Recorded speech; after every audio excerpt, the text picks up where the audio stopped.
Vince Farrow is the eldest child in the Farrow family, where he lives with his younger siblings, Clara and Jenny, as well as his parents, Nick and Lean. At the beginning of the film, we see Vince pointing a gun at another man, and they cock and aim their guns at each other's heads. What actually happened? Let's go back in time. 3 days before that incident, at the Farrow family's residence in Ohio, the United States.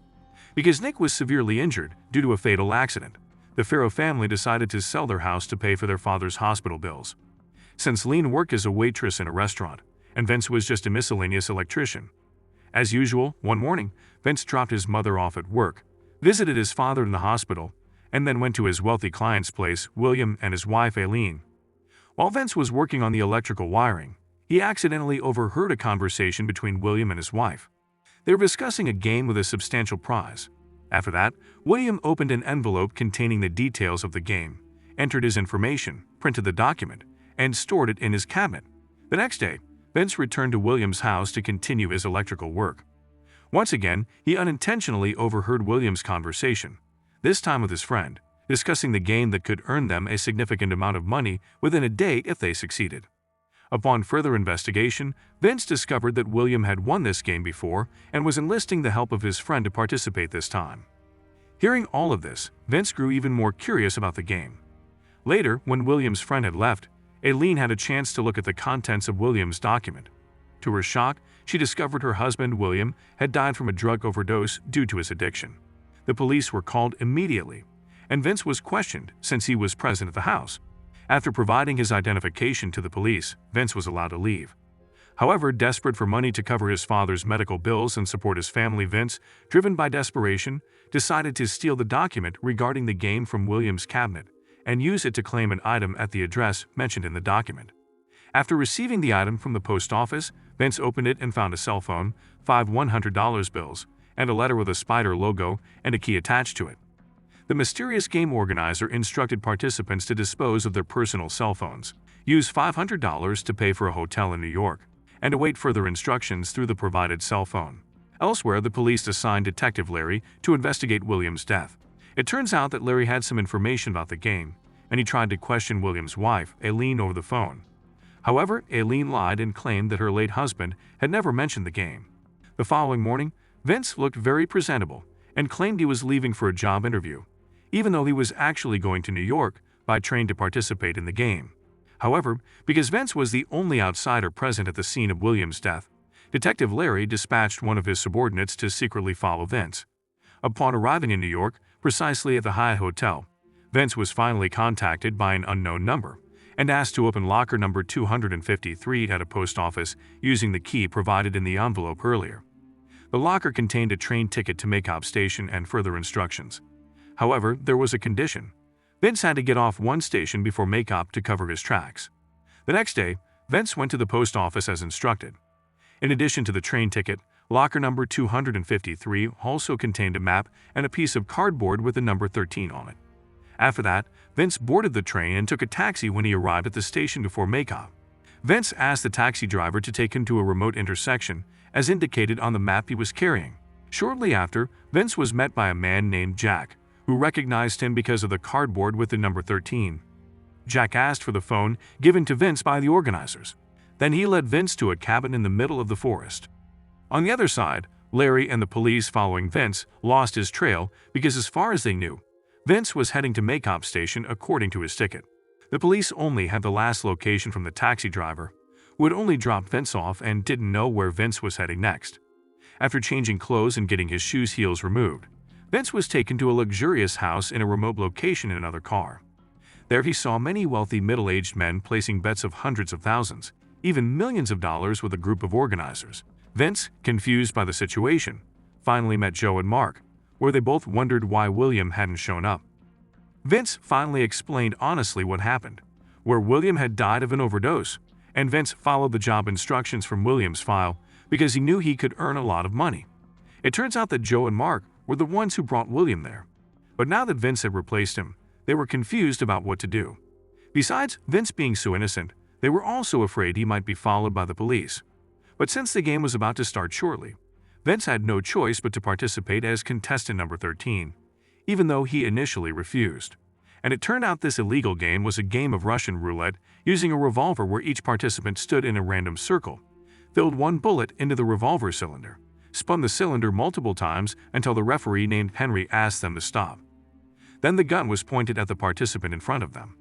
After that, all participants were asked to look at the spider-labeled bulb, and they had to shoot when the light was on. Clearly Vince, being a naive young man who had never dealt with criminal activities, was trembling, breaking into cold sweat, and confused about how to load the bullet. Jack eventually got into the arena and showed him how to do it. Besides Vince, there were 16 other Russian roulette participants. Among them was participant number 6, a sickly man named Ronald, brought by his wealthy brother Jasper, and there was Jimmy, who brought a convict named Patrick as participant number 17. After spinning the cylinder, Henry asked all participants to look at the spider bulb, and only allowed them to shoot when the light came on. Then the first game began. 4 participants died instantly, while Vince, Ronald, and Patrick managed to survive. However, Vince hadn't shot yet, as he was extremely nervous about the situation. Henry threatened to kill him if he didn't pull the trigger, which was clearly detrimental to Mark and Joe, who had bet on him. Henry started counting to 3, and eventually, Vince fired the gun. During the break, the gamblers who lost their players began moving their bets to the surviving participants, so the wealthy individuals from all over the world could continue betting in each round. Meanwhile, Patrick, who had been forcibly taken from prison, tried to get out by offering $2 million to his captor Jimmy.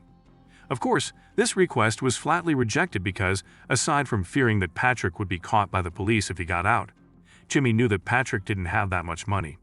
In the next round, Vince, who was still panicking, had to continue the game.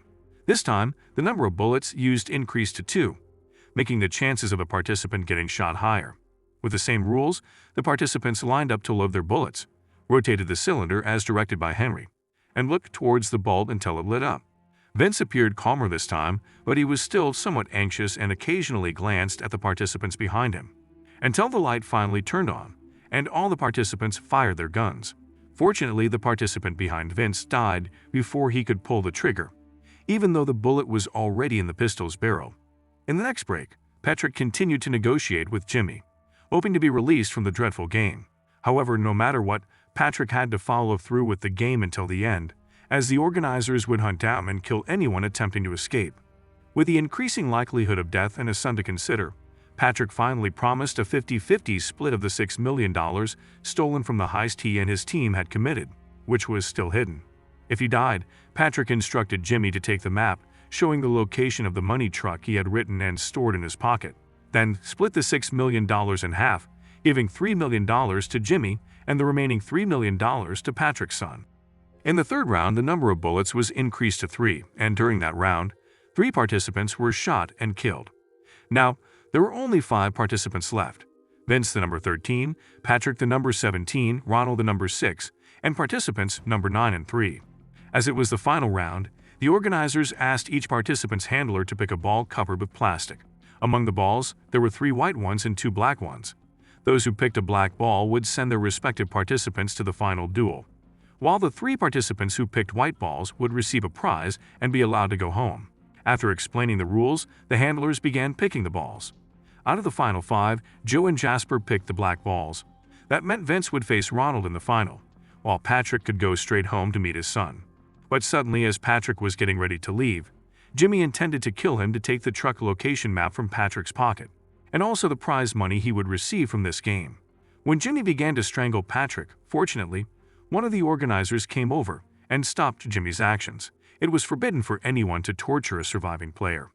Patrick was finally free to go. On the other hand, it turned out that Ronald and Jasper had played this game 3 times and had won consecutively. Clearly, more people were betting on Ronald than on Vince, whose luck was still uncertain. Nevertheless, there was one person who dared to bet on Vince's victory. Shortly after that, the final round began, and Vince would face Ronald directly. The rules in the final were the same as before, with a pistol loaded with 3 bullets. As we saw at the beginning of the movie, after getting ready, Vince and Ronald stepped into the center of the arena. They pointed their pistols, loaded them, and looked at the light bulb. Finally, when the light came on, they both fired their guns. The situation became even tenser because no bullets were fired. Everyone who witnessed it started to panic, especially the wealthy individuals who had bet on each participant. If their chosen participant lost, they would lose hundreds of thousands or even millions of dollars. The duel resumed, but this time, 4 bullets were loaded, leaving only 2 empty chambers in the pistol cylinder. The risk of being shot was now much higher. After spinning the cylinder, Vince and Ronald once again looked at the light bulb until it lit up. And then, Vince emerged as the winner, and all the losing gamblers could only lament their bankruptcy.